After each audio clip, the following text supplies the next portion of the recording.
Here we go again. Here we go Uh, again. yeah, what a lovely weekend being able to spend that with you guys, and if only we were recording some of those conversations. But here we are, intentionally recording the conversation. So Yeah. bring that too.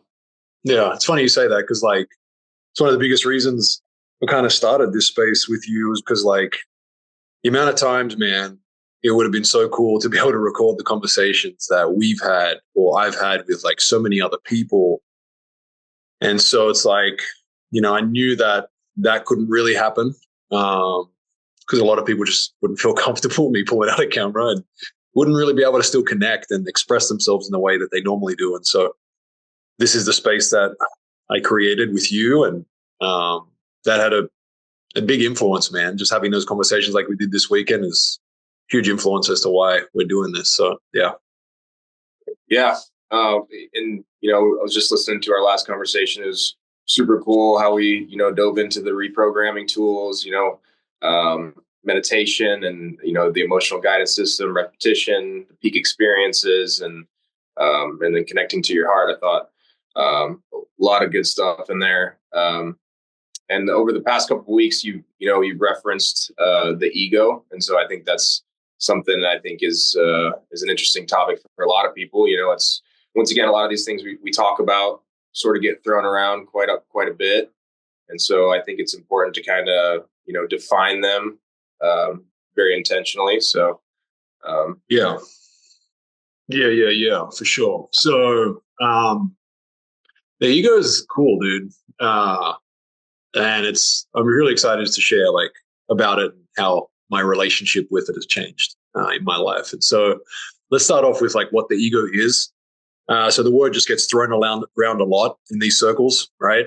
And I feel that a lot of people, including myself at a certain point in time, just didn't truly understand what it was, and spoke about it as this thing that was like another person or like another entity that like lived in me or something. And so when we say the word ego, we're not talking about egotistical, right? So it's not a shortened version of that, which is also a term that you could use for ego. I think the best definition I've ever heard was Eckhart Tolle said that the ego is created whenever we attach or identify to a thought, right? Any thought. I think this is the interesting part for people to really understand. The ego isn't like one thing, right? It doesn't just, it's not just created when you get angry about this one thing. It gets created when you attach to any thought. The thought could be about the weather. It could be about money. It could be about a finger. It could be about anything, man, right? And I think that's the important part to understand. And so an example would be like if tomorrow I had an exam, right? And I've felt this. I'm sure everyone's felt this, right? Like so tomorrow I had an exam. And so I'm thinking about the fact that I have an exam tomorrow. Like that's just a thought. It's just a thought coming in, again, like a cloud floating through the sky. Now, if I don't attach to that thought or identify to that thought, then it's just a thought and it'll float on by and it has no power over me. I won't feel anything about it, right? But if I do attach to the thought, then normally other thoughts start stacking on top of it. I have a test tomorrow. What if I do bad? And so on and so forth. And then if I attach to that thought, then it continues to spiral and so on and so forth, right? And I create the ego. I create this sense of self that isn't actually me, right? Let's go a little bit deeper into it. So Ben is sitting in a chair, right? And Ben has a thought about a test tomorrow. I'm not taking the test now, right? I'm not experiencing what it is to take the test now, but I have a thought about a test tomorrow. And then I attach to that thought about the test tomorrow. Now I enter into this sense of self, right? Because I'm completely fine sitting in this chair, right? There's nothing wrong, man. Nothing's going bad, right? I'm chilling. But I attach to this thought about this test. And now I create this other sense of self that is in this world where this test is happening now. I'm feeling it now. If I'm doing good, I'm doing bad, and so on and so forth, right? And so another example would be if someone was frustrated and taking out their frustrations out on me, right? They could be saying some really unaligned things. I don't want to say hurtful things because they can't really hurt me unless, again, I attach to them or identify with them, right? They're just words, right? And so someone is taking their frustrations out on me and saying things and using my name and so on and so forth. Now, if they're just saying these things, then these are just words. They're just the other person's thoughts. More than likely, the other person who at the moment is within a certain ego, frustrated, angry, expressing those to me. And if I don't attach or identify to those words that this person is saying to me, then they're just words. They don't mean anything, right? That they don't hurt me. I don't feel anything about them. But if I do attach to them or identify, then I create an ego based around those words. Like, let's say the person said, oh, Ben, like, you don't care about me. If you cared about me, you would have done this, this, and this. And so then I attach to that. And I'm like, all right, like, I do care about this person? Why do they think I don't care about this person? I need to show this person that I care about them. And off I go, dude. Right? And I create this other sense of self that just goes down that rabbit hole. And I think a really important thing to mention is once I enter that other sense of self, I am no use to myself or anyone else. I can no longer serve from a loving space because now I have entered the exact same frequency that is whatever that other person is talking about, right? Let's say, second, turn that off. Let's say like it's frustration or anger. If I start entering that or some other vibration that's unaligned, I can no longer hold a loving space for that person or myself. I think that's really important to understand as well, right? I think sometimes we think we're helping or that we're serving by consoling people and and entering that same frequency. But if two people are angry, I mean, that's not helping anyone, right? But if one person's angry or frustrated, another person can maintain a loving, compassionate space, then that energy is definitely affecting that other person. But at the same time, when they're ready, you have a nice, comfy place for them to come and hang out, right? And so that's what the ego is. That's the definition of the ego. Any questions on that? No, that sounds like basically once you attach to an emotion or a thought, basically you're creating an ego, and that's pretty straightforward. Yeah, pretty much. And normally it's just like you attach to the thought creates the emotion, right? Right. Or like you had a subconscious thought, the emotion's there, and then like you said, you kind of attach the emotion, like what's wrong with me? Why am I feeling this way? And off you go, right?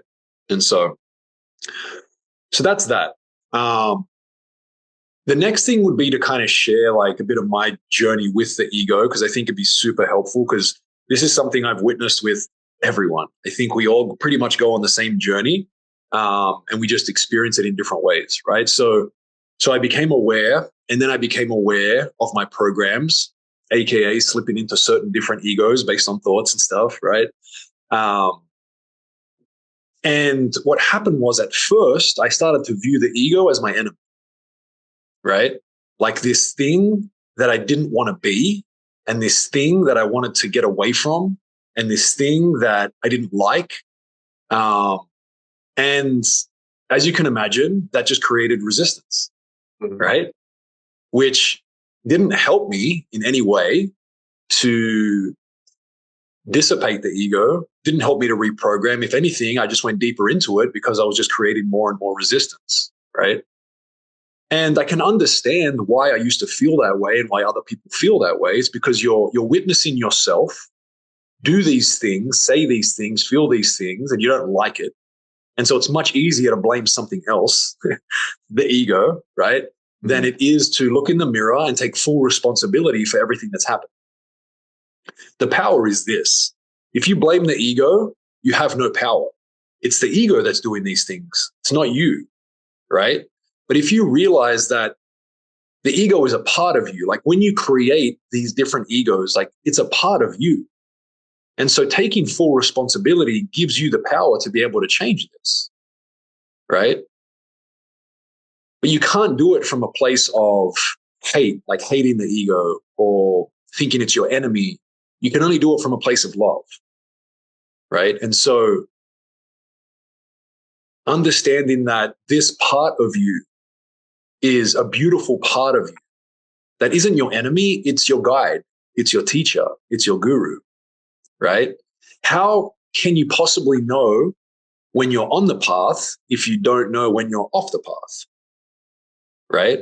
Mm. And so the ego is just letting you know you're off the path, right? So kind of like last week, we're talking about the emotional guidance system and how that's a really cool trigger to click into awareness. The ego is part of that, right? When you're slipping into these different ego frames, right? Like that's creating these emotions that then you can use as triggers to reprogram it. So it's your guide. And it's helping you get to deeper levels of awareness and reprogram. And so if that's the case, like if you had a friend that was helping you get to deeper levels of awareness, like I'm sure you would love that friend, right? You'd be like, yeah, dude, big hug, right? But because a lot of the time it's linked with feelings of like anger and frustration and shame and unworthiness, it's hard to love it. It's hard to love us in those moments because of the way we feel, the way that our body feels. But again, how do you know if you're off the path? How do you know when you're on the path unless you're off it? How do you know what love feels unless you know what hate feels?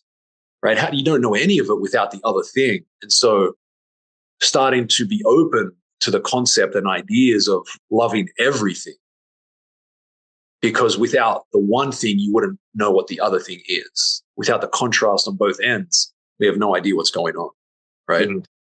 Yeah, can you give an example of in your life that when you were frustrated with your ego, or it was it was your enemy basically? Yeah, for sure.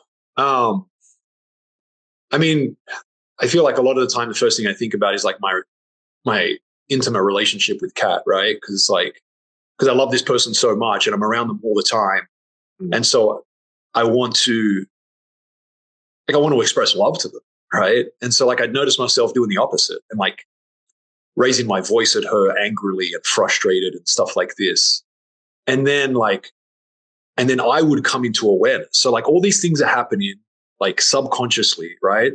And then I become aware of what I just did, like what I said, like how it felt, like, and it just felt yucky, dude. Like I felt so much shame about what happened, and like I want to get rid of it. I'm like, dude, like I don't want that, right? And at that time, that was the ego. That's what I put it down to, right? Like, oh, the ego and so on and so forth. And so that was like my enemy, dude. It's like, look, you treated the person I love this way. Like, oh, I want to kill you, dude. Like, I want to get rid of you, right? Not realizing that I was creating an ego by saying that because Yeah. love wouldn't say that, right? Love wouldn't say that. And so it's so interesting. What I say to people is like, the ego hides in new corners all the time. And what I mean by that is like, as we become more aware, we're becoming more aware based on our experiences. And knowing that the ego is us attaching to a thought, then as we become more aware, as we have new experiences, we start to have different thoughts. And so now we have more ammo for the ego to attach to and hide in new corners where we can't see it. Right. So you create an ego about becoming aware, essentially. Yeah, dude, 100%, man. And I see it all the time. Because I saw it in myself, right? So now I see it everywhere. Ego is created within the spiritual community, right? About spirituality.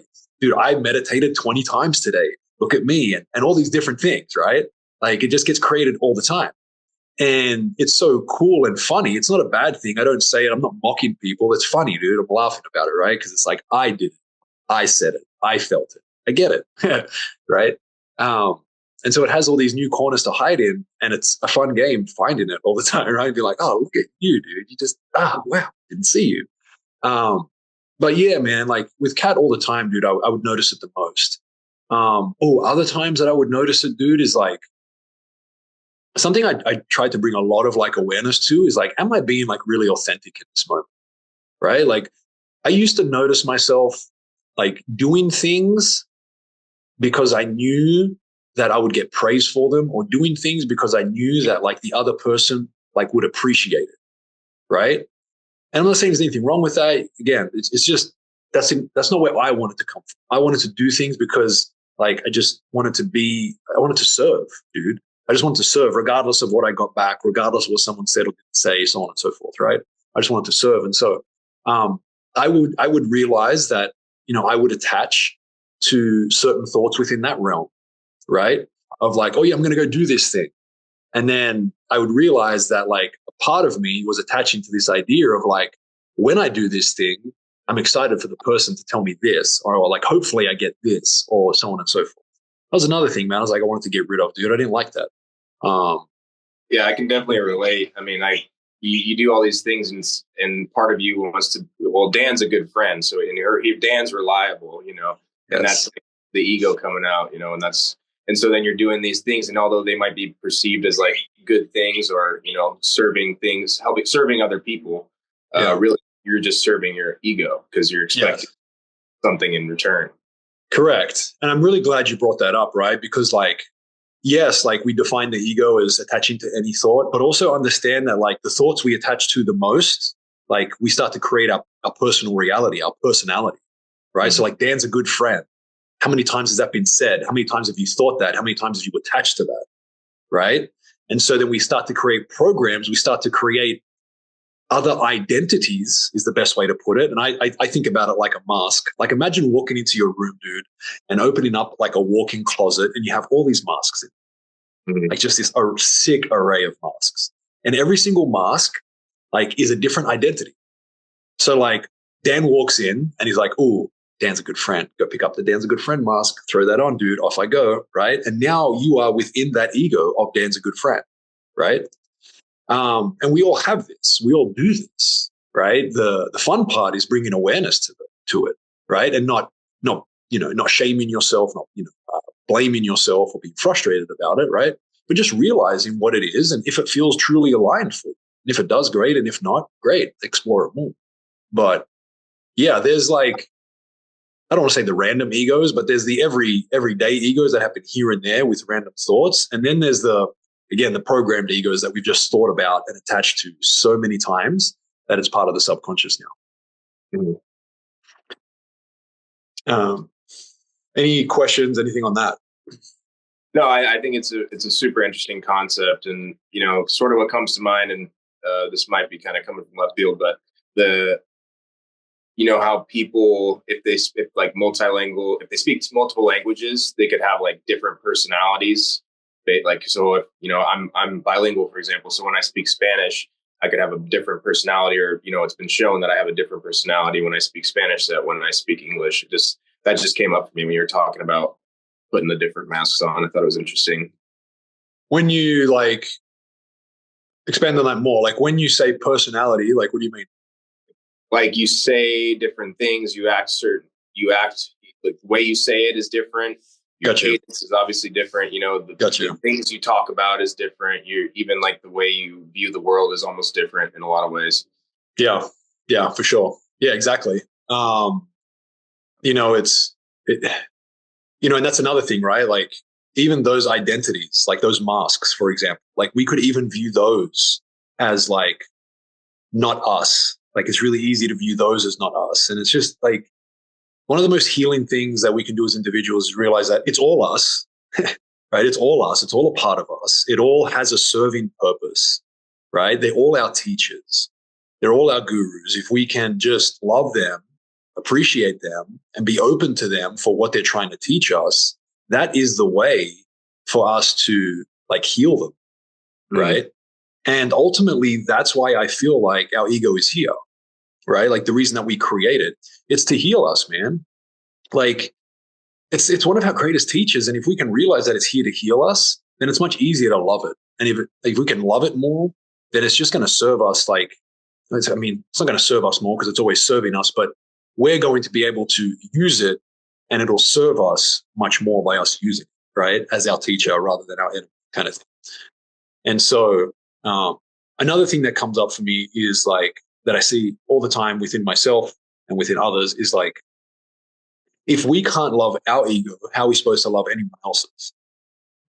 Right? What I mean by that is we say something or do something or feel something that isn't aligned. We're unaware at the time. Then we become aware of it and we realize that, man, that wasn't how I really wanted to be. So we created an ego in that moment that displayed itself in a way that wasn't aligned for the way that I want to be now. And so you would like to obviously bring like grace to yourself and learn from that, right? The same thing is happening with everyone else all the time around us, right? I'll give you an example in my relationship that has been so helpful for me and Kat, right?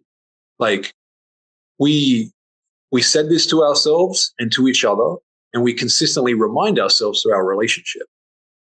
I remember sitting down with her the first time I ever expressed this. Someone's like, look, Kat, I want you to know this. And you really, really want to like program this into you. Please understand that if I ever am angry at you, frustrated at you, say things that doesn't feel good, yell at you, any of these things, I want you to know that that is not how I truly desire to be. And in that moment, I am not aligned. It is not it is not my true self that is talking to you in that moment. And so please do your best to not give any energy to it and just do your best, please. I ask you to do whatever you feel is loving in that moment, whether you feel it's walking away and giving me space, whether you feel like it's giving a hug, whatever is you feel is loving for you. I'm just going to ask you to do the best you can to love me as much as you can in those moments, knowing that I'm just egoic in those moments, right? I've attached to something that's just truly not me. If we Such can a do hard that with, thing to do. it's so hard to do, bro. It's so hard to do, man, because like, and it's even harder to do with those people, Mhm. right? So the more people we have, like the people that we have more memories with, the people that we have more experiences with, more ammo for the ego to be created, right? More ammo for us to attach to, right? And so our spouses, our siblings, our parents, our best friends, and all these types of things, dude, like that's the hardest people to do this with. But if we can do it with them, we can do it with anyone, right? And so this has been a cool practice for us. And I noticed myself just getting so much better at it, Kat as well, just being able to create space for each other and just realize like, oh, I know what this is. And it only becomes easier once it's become easier for you to do it to yourself. You can't create, it's very, very difficult to create a loving space for someone else's ego if you can't do it for yourself in your ego first, right? And so start there and it'll trickle down to everyone else, because what happens is you're going to experience what it's like to show your ego grace again and again and again. You're going to see what that's like. You're going to feel what that's like.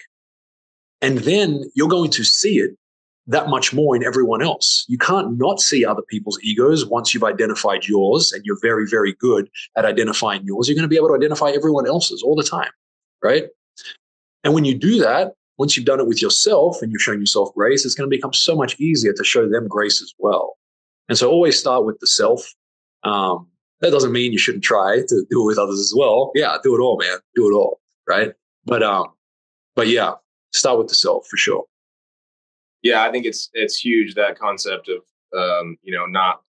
not trying to get rid of your ego and actually loving your ego is like, because a lot of people want to detach, and that's what in their mind is the best course of action. But I think that's super important, just to be conscious and become aware of those egos and then actually love them, like you said. So yeah, I mean, what are your experiences with like your egos and stuff that you've created, man? Like, what have you noticed? What's helped you? Um, yeah, I'd love to hear some of that. yeah, I mean, I sort of mentioned it earlier about one of the things I identify with is being reliable, showing up for people. And I think when you create that ego in yourself, I think you almost expect it out of others. Hmm. And Yeah. and so and that's what I've found is it can be a struggle. So it's like, well, I've done this for these people, well, they should do it for me, you know what I mean?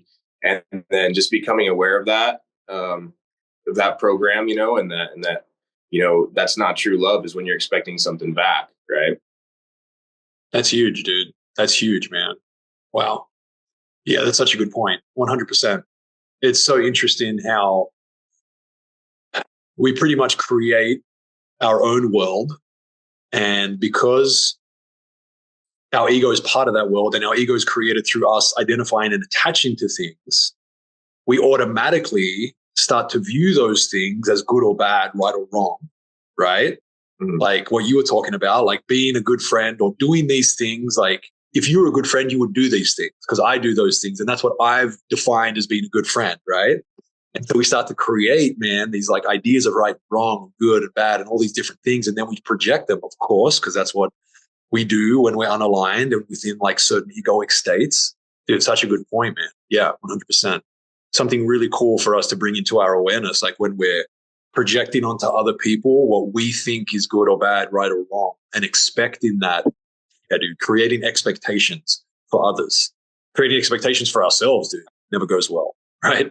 And so when we create it for others, it's definitely not going to go well. That's a great point. Nice, nice. Yeah, something Um, that comes up for me. I mean, you mentioned when you're around the people that you have the most history with. I'm here at my parents' house, and being around your parents can definitely bring up a lot of shit. So yeah, I'm just finding myself, like you said, doing things and expecting almost praise, like, oh, I'm doing the dishes, like, mom, look how I'm helping, and you expect something in return when, yeah, that's just not it's not serving to go about it that way. It doesn't really feel good. You might think it feels good, but it really doesn't at a really deep level. yeah, 100%, 100%. You bring up 2 points that I'll clarify as we kind of close this episode out. Like number one is like feeling good and not feeling good to the core, right? Because like sometimes I talk to people, I'm like, did that feel good? And they're like, yeah, it felt good. I was like, but did it like really feel good, right? And what I'm noticing is that like to the egoic state, it felt good, right? To that Mm. egoic state, it felt good. But when you're able to come back to your aligned state, it doesn't feel good. Like deep down, it doesn't feel good. And so noticing the difference between the two, right? Um, and then the other thing was something that I can't remember right now. um, About parents or history ooh, with. nice, dude. Thank you. This is why we're together on this, dude, because Yeah, we're just yeah. tapped in. So yeah, man, like we can like use that, right? Like knowing that it's more difficult and our ego comes out more with those people in our lives, knowing that our ego is our teacher, then cool, man. Like you want to learn more about yourself, go and be around those people. Even though it's harder, I get it's harder.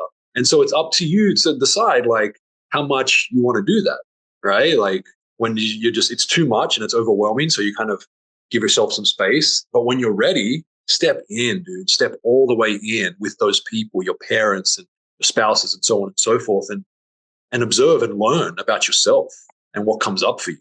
It's the coolest thing ever, dude. I mean, I consciously did that and do that because it's like, I mean, I just want to go deeper and deeper and learn as much as I possibly can about myself because I ultimately desire to love everyone as much as I possibly can. And the only way to do that is to purify these parts of me that think otherwise, right? Or believe otherwise, right? And so, yeah, man, really cool.